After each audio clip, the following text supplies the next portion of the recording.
Good morning, everybody. I am Ron Miscavige, and this is Life After Scientology. Now, that piece that you just heard coming into the program is called Space Love, and it was on an album that I did in England in 1974. Actually, it came out in 1975, and I don't know, there's something about that song I like. I wrote it, what the hell, I guess you should like your own creations, but if you want to hear more of those, sample it, or you want to buy the album, it's for sale on my website, therealronmiscavige.com. Now, we will be taking super chats today, just to let you know. And another thing, I'm going to do all the commercials, get them out of the way. If you would please share this when you hear it, because I really want this site to get built up, because I feel we're doing something that is very necessary to expose a group like this for the abuses that it has committed. And if you could please share this with all of your friends, and let's get the number of people, the subscribers up, so we're talking to a much larger audience. I'd appreciate that. And then also, if you want to contribute to this, which immediately takes you from just being somebody who will spectate the show into a participant, you can become a Patreon just by going to my website, therealronmiscavige.com, and become a patron. And we have one today, Zoltan Majoris. Zoltan, I hope I said your last name correctly. It's either Majoris or Majoris, but whatever. Excuse me for if I murdered it. I apologize ahead of time. $3 became a patron. Thank you very much, and your contribution is very much appreciated. Okay, so now, Sean, did I get all the particulars in?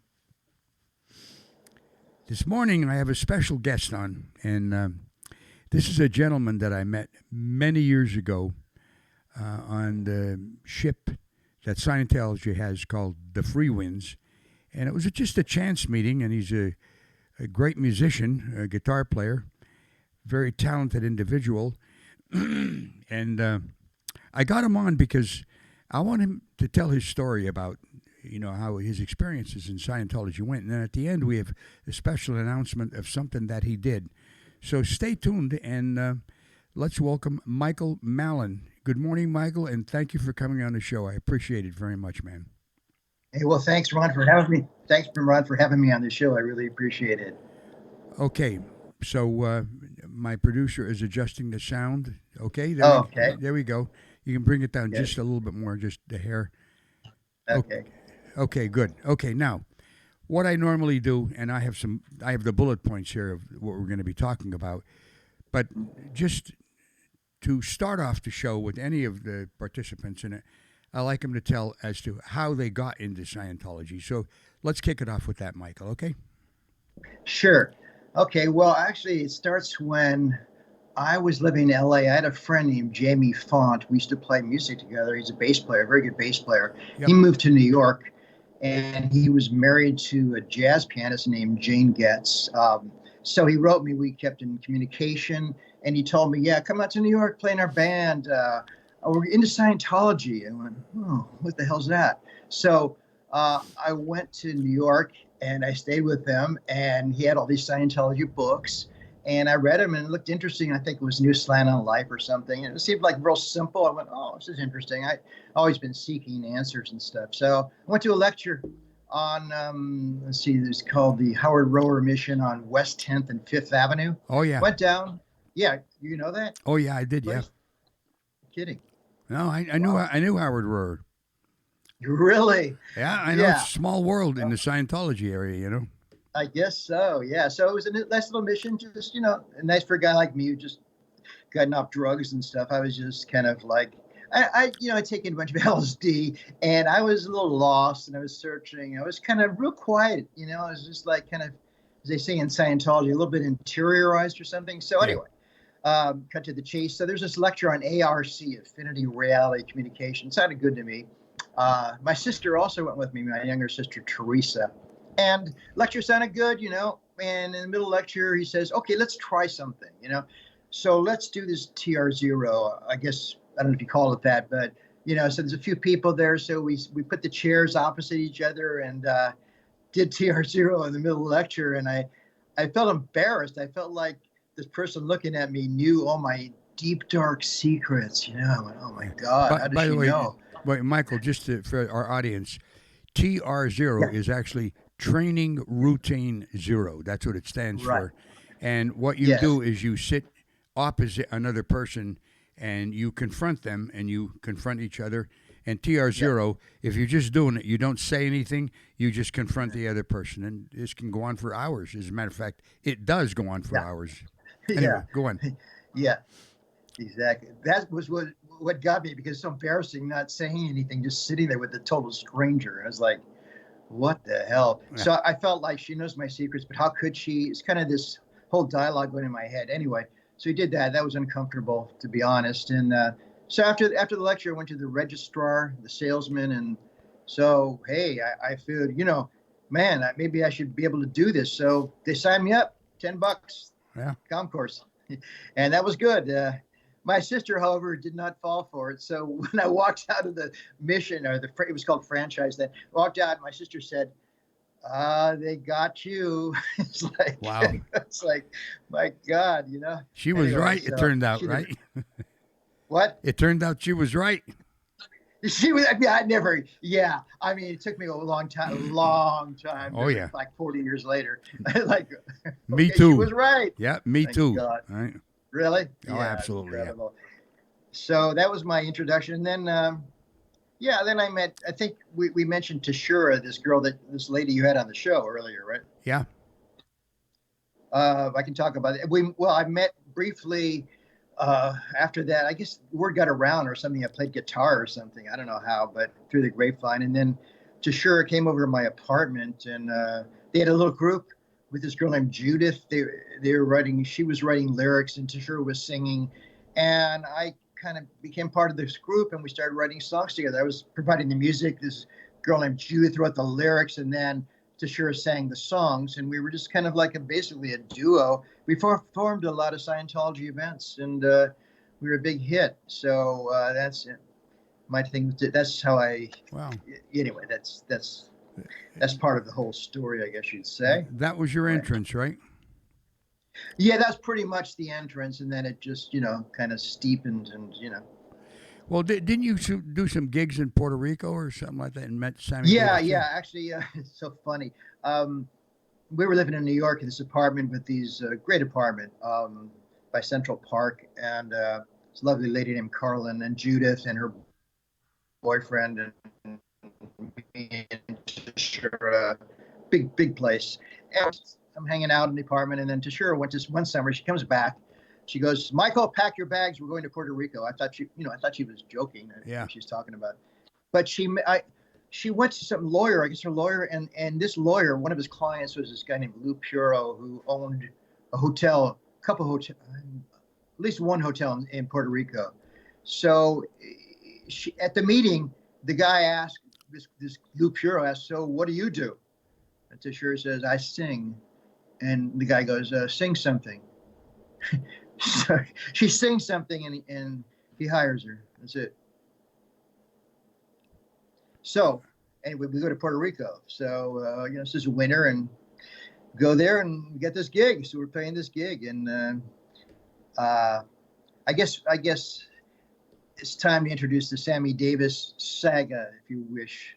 I can talk about that because that's all part of this situation. Well, you met Sammy Davis Jr. there? Yeah, Tashura knew him, I guess, from Tahoe or something. That she was friends with him, and he was performing at the San Juan Hotel, headliner, obviously. And so she got into some message to him. Anyway, what happened? So we were invited to the show, and then afterwards we were invited to his suite afterwards. And the plan was to promote our music to Sammy, right? With the girl Judith, she wanted to get our song. So, Sammy being an influential guy, maybe he could help us, right? Yeah. So we're in a room with Sammy and his manager, or maybe his musical conductor. Yeah. And we're playing, and we played some of the songs, and he wasn't very impressed, really. But I started playing guitar, and he freaked out. He just got what the hell? You know, he got really excited about my guitar playing. You're And kidding. he, huh? No, I didn't know that. Yeah. So he goes, what do you got? What are your fingers? Are they feathers or something? And I was like, I'm very facile with the guitar. So he says, why don't we do this?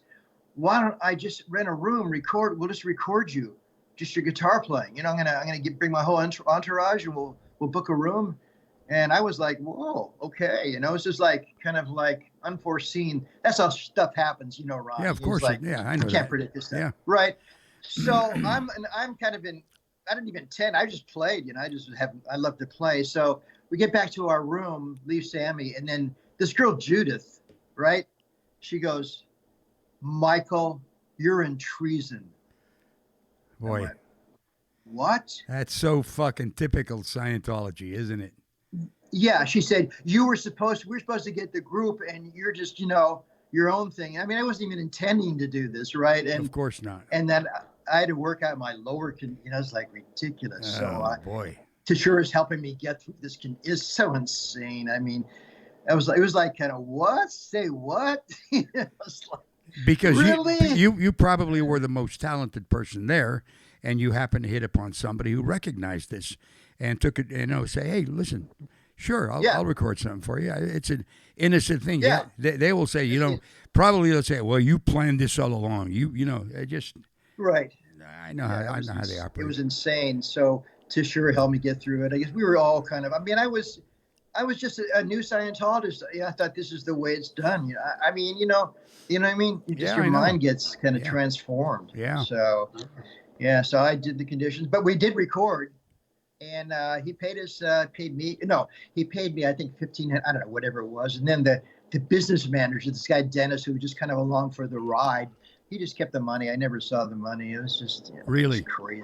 Yeah, forget it. You know. Okay. Well, Mike. Yeah, it's just So then you moved to L.A. after that, right? Yeah, there was a convention in Long Beach, the Scientology convention. I think we had who was there? Diana was there. Quentin was there.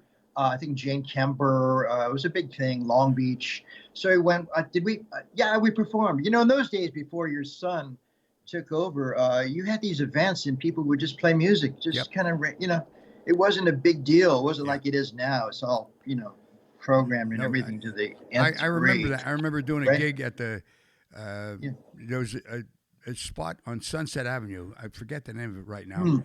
And a whole bunch of musicians got together and played on stage during the gig, and walked off the stage, and the gig continued. So it was very laissez-faire in those days. It was very very creative. I got to say that. Now, that's what I liked about it. By the way, for our audience, when you refer to Diane, you mean Diana Hubbard and Quentin Hubbard. Exactly right. Just so the audience knows. The son and daughter of L. Ron Hubbard's daughter and son. Anyway, go on. Exactly. Yeah. So now then you kind of ended up joining Sea Org in Celebrity Center. Is that what happened next? Yeah, we met Yvonne. I met Yvonne in New York, and I just was like, well, the first time I met Yvonne, she was at a lecture at Howard Rower's place. And I mean, I was just out of the Army, right? So she was in full Sea Org uniform, you right? Yeah. And I looked at her before she spoke, and I went, oh, God, what the hell is this? Uniform, what the fuck? I was, this is the self-dialogue that was going on in my mind. But then she started speaking, and I just fell in love with her. She's just, it just like, I forgot all about the uniform. She was just such a lovely person. She just radiated all this warmth. So I talked to her a few times, and we came out to LA, and that's where she was, obviously. And it just kind of drew me in her circle because of all the, as I say in Scientology, theta, which is just another word for a lot of love and a lot of affinity, right? Yeah. She had. So I joined. I had kind of abandoned my music, which is always what I wanted to do, but I kind of bought the thing that this is more important than my art. Yeah. Right? Of course, that's what a lot of people do, and they just duped into thinking they're going to help every man, woman, and child on the planet. And the fact of the matter is, you're helping that outfit collect more money. That's about what it amounts to these days. It didn't in the beginning, as far as I could see. It was a little different in the 70s. Do you agree? I agree. It was much looser and freer and, heavy at whatever. I mean, it's like not a big deal, wasn't a big deal. Celebrity Center in those days in the 70s. I mean, there'd be like a couple hundred people on the Yeah. courses. I mean, it was full. It was packed. You had these people come in, you just off the street, celebrities and just people that were interested because Yvonne, I think it's basically Yvonne. She had this kind of like I don't know, Pied Piper. They just people followed her. Yeah. She had a lot of love. Yeah, she was a special person. There's no two ways about it. Very special. Yeah. So then what happened then? So you joined? Did you join the Sea Org there? Yeah, I joined it. I think Tashura, I don't think did join. I was kind of Tashura and I had a little bit falling out for some reason. But anyway, I joined and I became the hatting officer. I kind of music, but yeah. Anyway, I didn't really like it, but I was kind of learning, and but then music. I guess should we go into the next phase? I guess with this Jimmy Spheris guy. Yeah. I guess. Okay. So you also had Jeff Levin on the show, right? Yeah. He played with he was I guess the original guitar player for Jimmy. So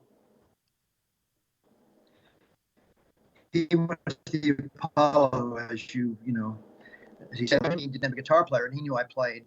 And he asked Yvonne, and I was in the Sea Org at this time, so he asked Yvonne if he could borrow me. Which, I mean, can you imagine today that happened? That would never, ever happen. Ever.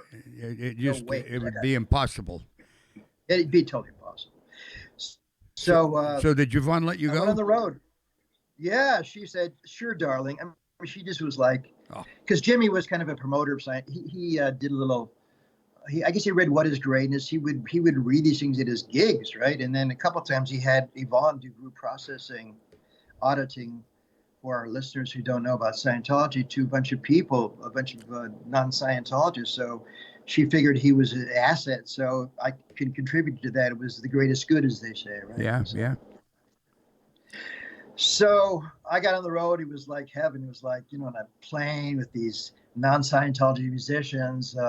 I mean, I was so like, I felt free. And I remember I seduced this girl. We had sex and everything. It was like amazing after the show, because I was like, I was just like, hey, I'm a musician on the road. What the hell? You know what I mean?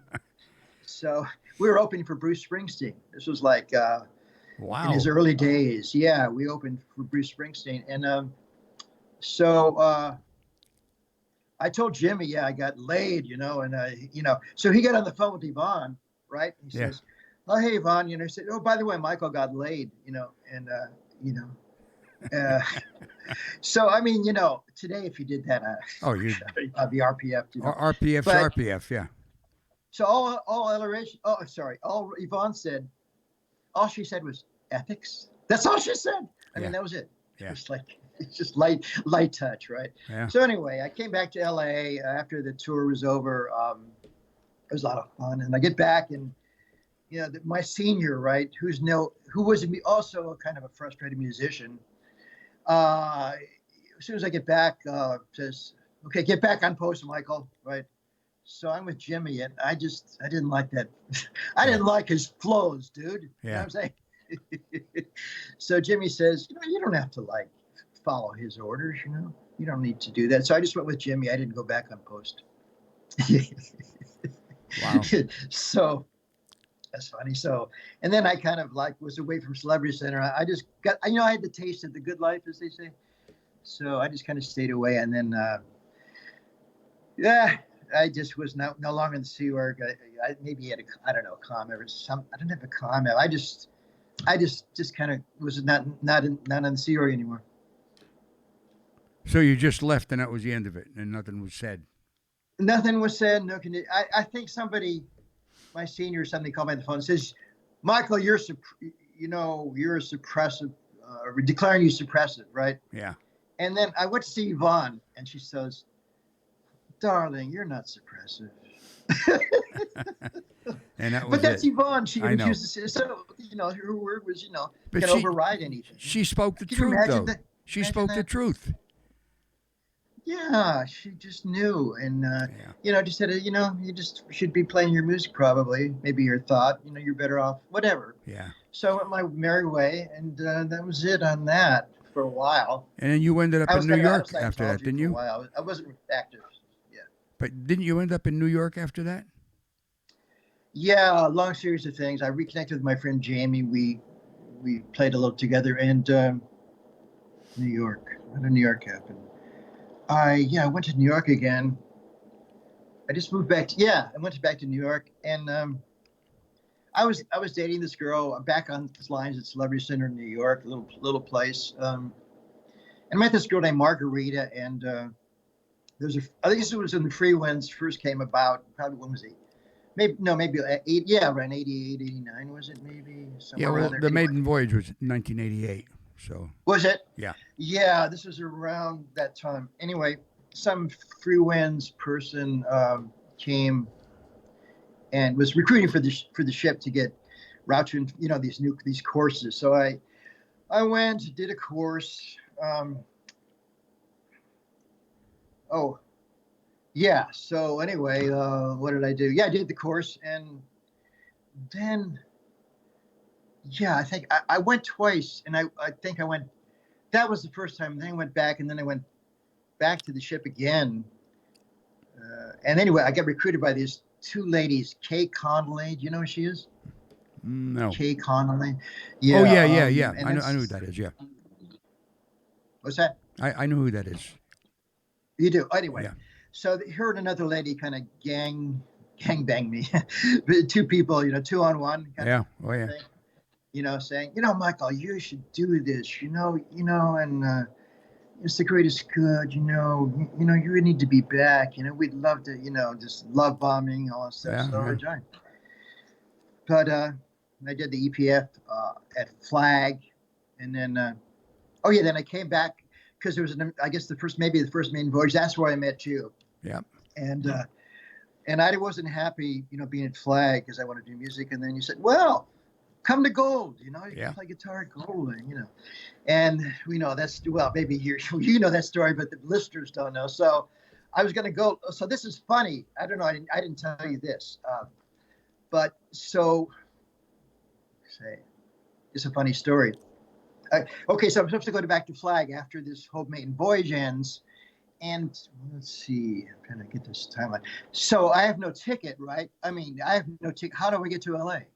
How am I going to do that? So David Campbell, who he is? He is, right? Yeah. I used to work for him anyway. He's with Raven, his wife or girlfriend at the time. And I said, I need to go to Gold. Can you help me out? Right. So they paid for my plane ticket. But I was with these Sea Org people going to Flag, right? I was supposed to go to Flag, right? Yeah, yeah.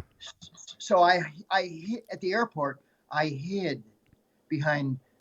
And these guys at Flag, right? These guys that were with me, my escorts, they were looking for me, right?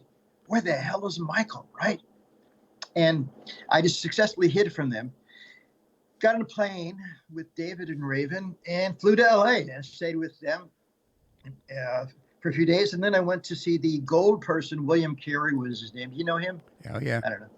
Oh, you do? Oh, yeah. Okay, so he was, I guess he later went to the RPF, by the way. They all go to the RPF. I know, yeah. So I went to, William Carey, and I thought I was, Ron Miscavige, told me that, hey, go to Gold, no problem. What's the big deal?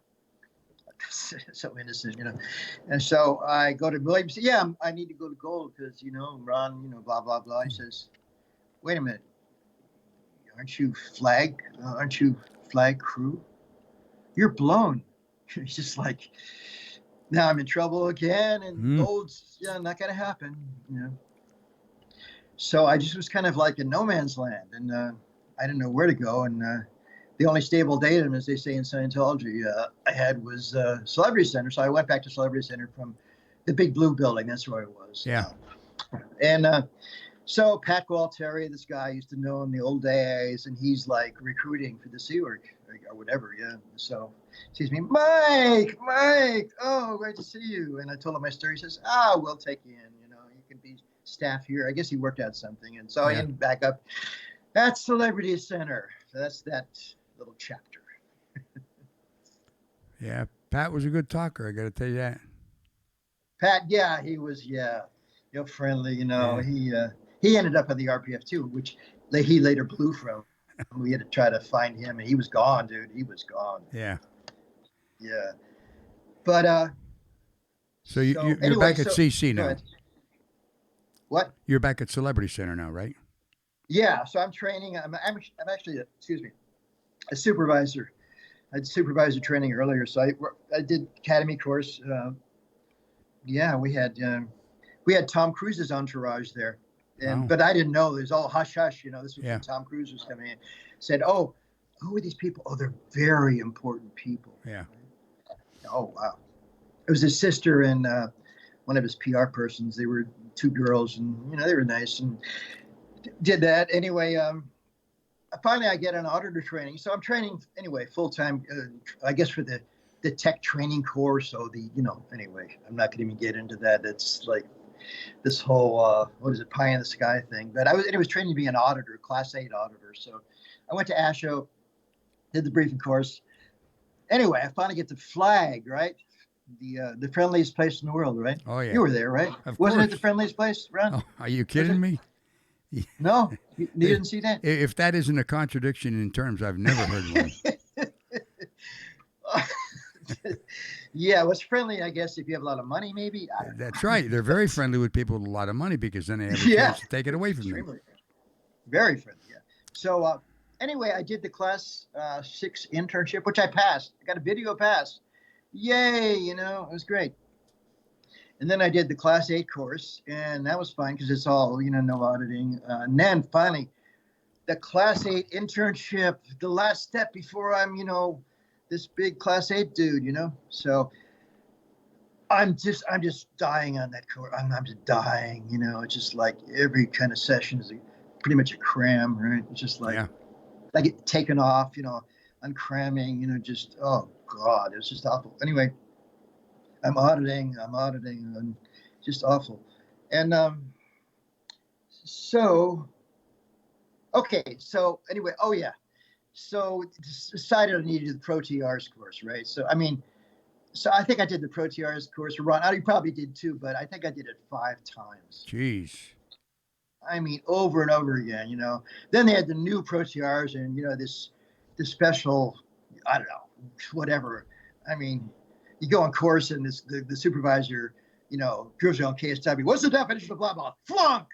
Yeah. Just like insane, So anyway, I'm doing the Pro TRs course because obviously that's what's out. My TRs are out, dude. Yeah. My training drills, that's my problem. Yeah. That's it. That's the why, as they say. So I'm doing this course, and I get called. The supervisor says, "Oh, Michael, you need to go see the CS."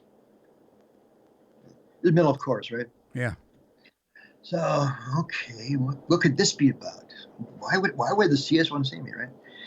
So I walked over to Flag, the main building, and go to the CS office, and there's this CS, Ann Rhodes. Ann Rhodes? Not really. She was no. a CS. No. Anyway, there's this guy named Andres Rodriguez who was, I guess, the darling of the Class 8 because he finished the internship and he was like CSing. He was a good boy, right? Yeah. So he was there with Ann, and I get in. It's going to get a little loud because this is the way it happened, Ron. This is part of the story, right? So I get in. I don't know what's going on. So he sit down and he says, Andres, first thing out of his mouth, "I'm coming. I'm giving you a comment for out tech." Just yelling at me like, yeah. What the fuck? Just, taking off course. And now I'm just like, I'm persona non grata, right? I just like, I'm taking off course and I'm just despised. The DFP looks at me like, "Oh God, you fucking despicable thing." Yeah. Just like a piece of shit, So I'm doing mess work, as they say, just physical labor, right? And just waiting, and then I get a comment by a bunch of auditors, and of course, pretty much comment, "You're guilty." Yeah. Is there anybody innocent in a comment? Well, a COMEV is just a joke. If you're COMEV'd, you're guilty. There's just no two ways about it. And they say it's a fair trial. It isn't. It's like Oh God. If during the Inquisition you were called by Torquemada, that was it. You were guilty. Yeah, you're guilty. You're guilty. Yeah. Right. it's like that tech film, eat the rice, you spit out the rice. If there's any rice on your tongue, you're guilty, right? Yep. You cannot spit out the rice. You are guilty. Yeah, I know. It's just so. Anyway, you were Carmev. Then what was the result of the Carmev? Well, this is funny. Oh God. So anyway, I don't know. I'm in my apartment sleeping. This is 3 or 4 in the morning. So knocking. A security guard comes. Flashlight. Michael, wake up. Wake up. What? He says, your ComEd is being transferred to Los Angeles Celebrity Center. This was basically a nice way of saying, get the fuck. Well, I'll tell you as the story continues. You'll see. So anyway, I get on a plane. He of course escorts me because you don't want a guy like me blowing. Yeah. Do you? No. So I go to L.A. Fly in L.A. Well, and I picked up by somebody from Celebrity Center, who I know. I think it was Greg Labake or something. Yeah. No, somebody else. Anyway, so it wasn't very. I don't know. It was like I'm kind of there, and I'm not really kind of welcome. It's just kind of okay. Pick me up. So I take him to Celebrity Center, and I see some people I know. Hi, and they're all kind of distant, right? Yeah. It's like I'm a bad boy. So I go down to the basement, see the ethics officer, and he sits me down, and he puts a piece of paper in front of me. He says, you are assigned to the RPF. That was my ComEv. So in other words, they can't say I'm going to the RPF. They have to, wait to get me in the safe place so they can, it's just all. It's a drama. It's a dramatization of something. Yeah, I don't know. It's just, it's weird. So, I'm just, by this time I'm feeling like, I'm just nothing, I bought the farm basically. So I go to, because now we're getting to the RPF part, which is the meat and potatoes, I think, of this interview, right? It's like, so I go to PAC, Big Blue, and go to the RPF. I see some old friends. Hey, how you doing? Lee, Flay, this flag supervisor's there, and all these people are there. Remember a guy named Marcel Contant? You knew him, right? What's his name? Marcel. He drove the bus, I think, for the flag. Vaguely, I think I know who that was. Yeah. Maybe. He was up Lions. He got RPF. So anyway, that's it. And then I get twinned up, and he's my twin, actually. And him and a guy named Peter, I think we were a trio. Anyway, we, just indoctrination. And of course, I'm on watch. And I think the first assignment was go to the HGB with the building on Hollywood Boulevard, the Guarantee Building. Yep. So we work on renovations, and I'm being watched. And I don't know. It's just RPF life, It's just work. Audit. Yeah. So, and I started my adventure in the RPF, which lasted, I'm almost ashamed to say, 7 years. It's like, what? I mean, it's just amazing. Yeah, and the point is, I could have escaped any time, pretty much, when I was off watch, but I was so, the prison of belief, kind of the whole mindset where you're self-regulating. So you're trapped by your own mind. It's just you are. That's where the bars are, and you don't realize that, but that's what happens. Yeah. So anyway. I'm auditing along, and for some reason, this guy named Marcel was mysteriously just taken off the RPF for some reason, and try to find out why. They don't tell you. He's just gone. So I need a new twin, and I think this other twin, was reprieved or something after many years. Finally decided he didn't need to be on the RPF or some ridiculous thing. Anyway. So, you remember Chris Chaney, right? Chris Chaney? Chris Chaney, guitar player at Gold. Oh, yeah. Wasn't he? Yeah. Yeah, so he was at the RPF. He was twin with this guy named Emilio, right? Who was the wild man. So that didn't go too well because they were always, fighting in session. I mean, oh God, it was just amazing. This guy was kind of a live wire firecracker. So he ended up my twin. I inherited this guy, right? Yeah. And so this guy, it's interesting. I audited him, or I tried to. If I I don't know what I did. I might have looked at him wrong or something, Yeah. or said something, and all of a sudden, in session, he's holding the cans.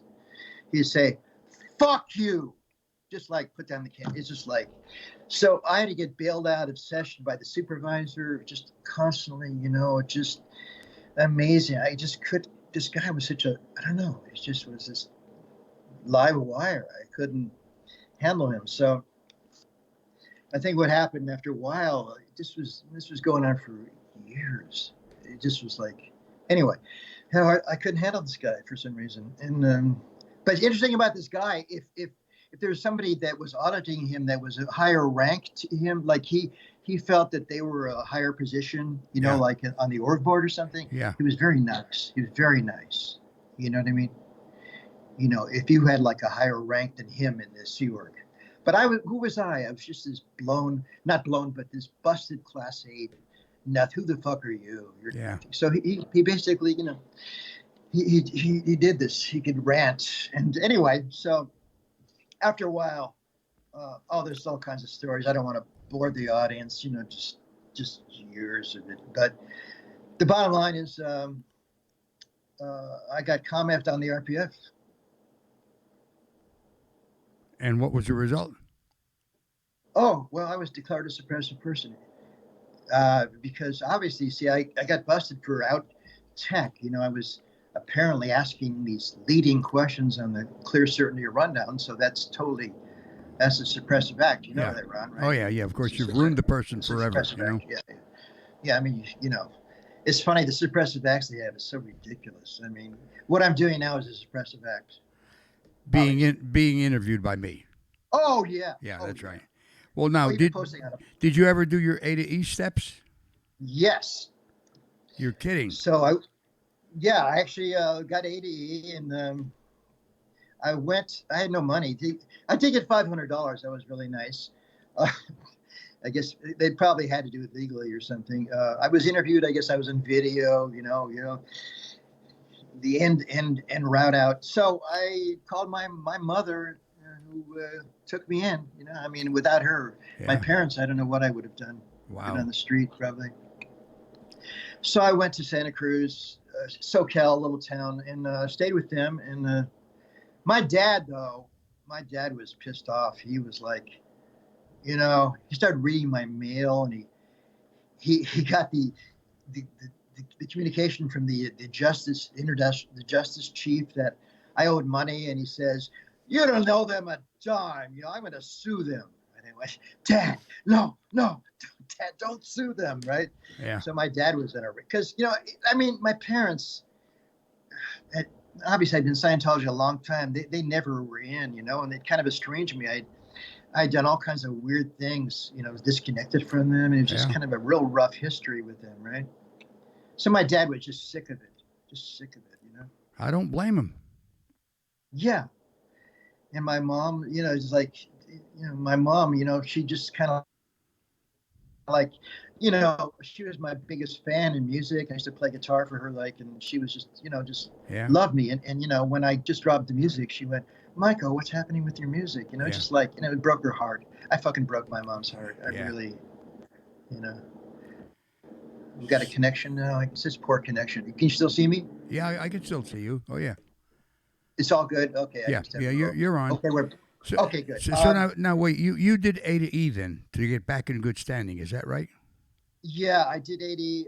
That's for, you want to explain, well, what it is for people that don't know, steps that you take after you've been declared suppressive. You have to come to your senses and realize that you've committed all these overts, these bad things that you've done, and come to your senses, and then pay off all the debts that you owe Scientology organization, and do a men's project, so I did all that stuff. It was took a while, but I went back to LA because, excuse me, I wanted to get back into my music. I wanted to kind of rekindle that lost purpose that I had, So I came to LA, and but I'm still, I mean, even with all this, you think, dude, wake the fuck up, man. Yeah.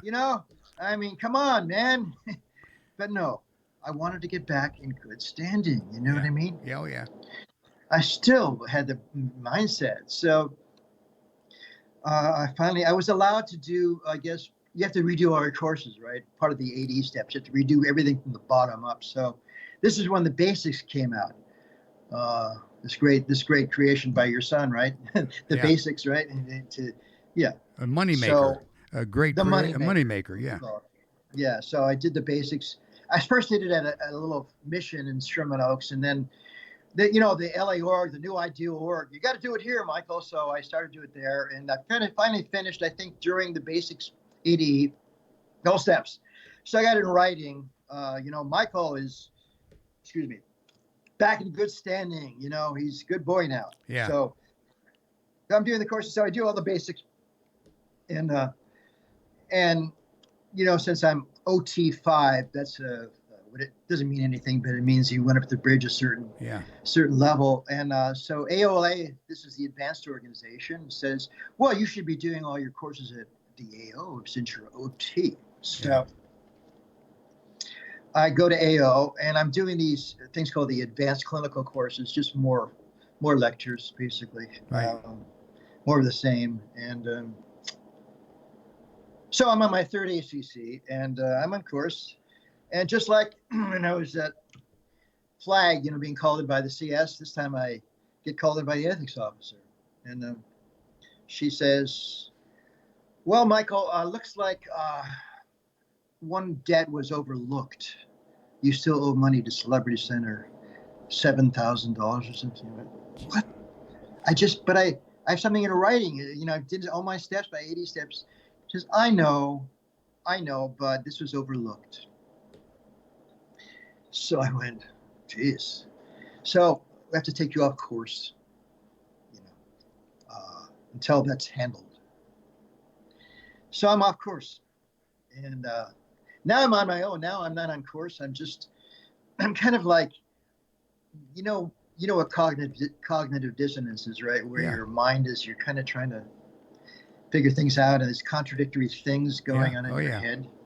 Right. So this cognitive dissonance has been brewing for a while, right? So I decide I have my little cell phone. I have the internet. I might as well just check out Scientology. I'm not on course. What the hell? Yeah. So I go to Google, my friendly Google, and I start seeing these strange things about Scientology. And that was kind of the beginning of the end. I read your Jenna, what's her relation? She's my granddaughter. Yeah. Granddaughter, right? Yeah. So I read her book, what's it called? Beyond Belief. Yeah. Right? And I went, wow, this makes sense. She doesn't seem like she's ranting. She seemed like she's just kind of, telling him how it is. I mean, why is she such a bad person? We've been told that she's such a bad person, And I go, she seemed like a good person to me. I don't know what's wrong. So I read her book, and then I saw the video of her, and she seems like a sweet girl, very nice. And she's not ranting. She's just, tells her the way it is. And it kind of, it goes along with what the abuse and stuff. And so anyway, I just started reading all these books, and then videos, and my eyes started being opened, and I went, oh my God. Because when you're in, Ron, as you know, you're in a bubble. You don't see what's, so that was the beginning. That was the beginning of the awakening, 4 or 5 years ago. So here we are. Yeah. Well, that was the beginning, and of course the end, if you come right to it. Because once the toothpaste is out of the tube, or once you come to the conclusion that you were conned, that's the end, That was the end, and I guess the big end was, at first it was probably a lot of people go through this phase where that the management, there's something wrong with the management, but Ron Hubbard is cool. Yep. And then when you what I read was Barefaced Messiah by Russell Miller, and then I just looked at this and I went, God, he never was in combat. Yeah. He never was. Never. So and then he failed his courses at George Washington University, and he's being promoted as a nuclear, I don't know, whatever. I mean, he's just making all this stuff up, and when that happened, I went, oh my God. Yeah. So then I was able to reconnect with my sister and all these people, and it was great. Just all these old friends that had left. And, Yeah. and then I found out you had left. But I think I left before you. Maybe what year did you leave? 2012. Oh, you were before me. Yeah. Oh, you were before me, but you did. But the Ruthless came out after. Yeah, that was later because Ruthless came out. Yeah, in 16. Yeah. That was a big book. Yeah, and of course I read that one along with pretty much every Scientology book of ex-members, and and all the stories were, I never saw your son beat anybody, but all the stories just line up. You know what I mean? It's like, it's just like. Well, then we have a little happy ending here, don't we? Though. Yeah, of course. I'm with I'm one of those guys that whatever doesn't kill you makes you stronger. So I'm basically kind of cult proof now. So it's like you can't. No. So anyway, Tashura, the good ending is this girl named Spanky. Spanky was on the Going Clear documentary. She is her obviously. Yeah, Spanky Taylor. Yeah, absolutely. Spanky Taylor. Yeah, and we were at Celebrity Center together. She was Yvonne's, I guess, PR, whatever. She worked with Yvonne, and I've known her for years. And so she Facebooked me or something and said, Tashura's trying to get in touch with you. Oh wow. So since I was out, I reconnected with Tashura, and it was so great, Ron. I probably talked for 2 hours on the phone. Anyway, so much. This is like years of just, I lost touch with her, Yeah. And so we got in great touch. And then, of course, she wanted to know my story. I told her kind of what I'm telling you. Yeah. And I had missing gaps because I knew she worked with Hubbard, right? I knew she worked with Hubbard. She was on the ship. Oh, yeah. So she told me her story and about working directly with Ron. She had a tremendous time on the ship because she was she was invited by Ron Hubbard to be on the ship. So she had a great experience because she was, and she did some great stuff for the old man. And so she told me the story, and I went, I'm a creative person. I've been into movies for a long time and started writing. And I went, this would be a great story. So she told me the story. It's not specifically about her, but I made her one of the main characters in this thing. It's so I wrote the screenplay. It's called Brainwashed, and it's based on true events. So it's a lot of it takes place on the ship. And it's incredible. So anyway, Tashura and I are really close now. In fact, she turned me on to you. Well, I knew you, but she connected us.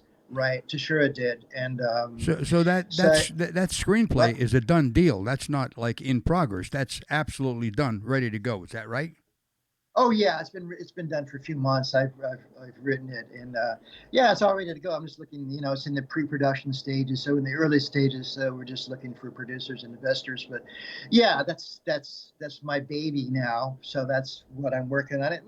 All this experience is just what is it called? Grist for the mill or something? It's just fuel for the fire. It's just, I got a lot of, Here's the thing. If anybody out there watching this knows of anybody who has any connection to a producer or an investor, get in touch with Michael and let's get going on it. Let's get the thing out. Yeah, definitely. Yeah, it's just another story, and it's not going to be a documentary. I just want it to be a full movie. I want it to be entertaining, first of all. I want it to entertain people and also, be enlightening too. But the main thing is just have a good story, which it is. It's going to be, and the story is unique because it's Tashura. This is information that's never been out, and it's like, and she has spent more time with Ron Hubbard than your son ever has. She has spent a year and a half with him. Oh yeah, directly, face to face. So I don't know of any other person. Spent so much quality time with this guy. So it's an incredible story. So I'm excited about it, and I really, as I said, appreciate you giving me a platform and on your show. I really do appreciate it, Ron. Well, thank you so much. That's the whole idea of the show is give people an opportunity. Yeah. I'm getting a signal from my producer here. Okay. Yeah, I just wanted to say, you guys, so you have 2 super chats, Ron. One from Mary R for $2. She just donated $2. Good, Mary. And then one for Carrie Ann for $15. She said, "Do you know any celebrities who got on RPF?" Do I know of any celebrities who got Yeah, or RPF? Michael. Yep.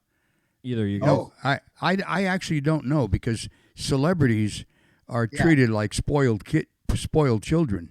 They can do anything and get away with it.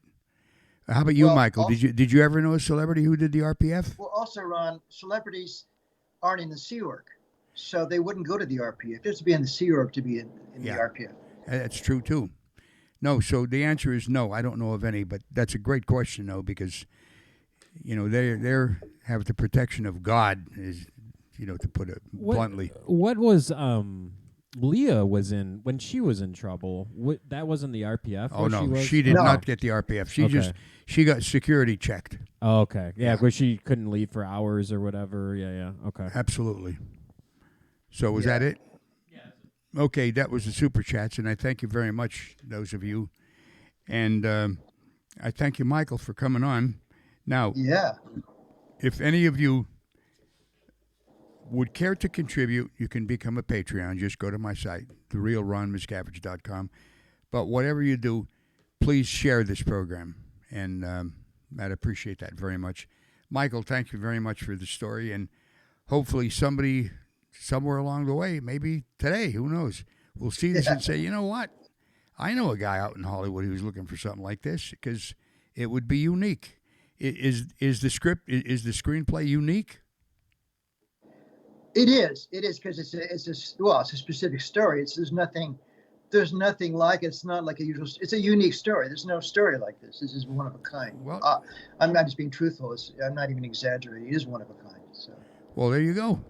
So that was Michael Mallen, and this is Life After Scientology, and I thank you for tuning in. Please, again, share this if you don't mind. And for all of you out there, I am Ron Miscavige, and I will see you on the next interview. Bye-bye now.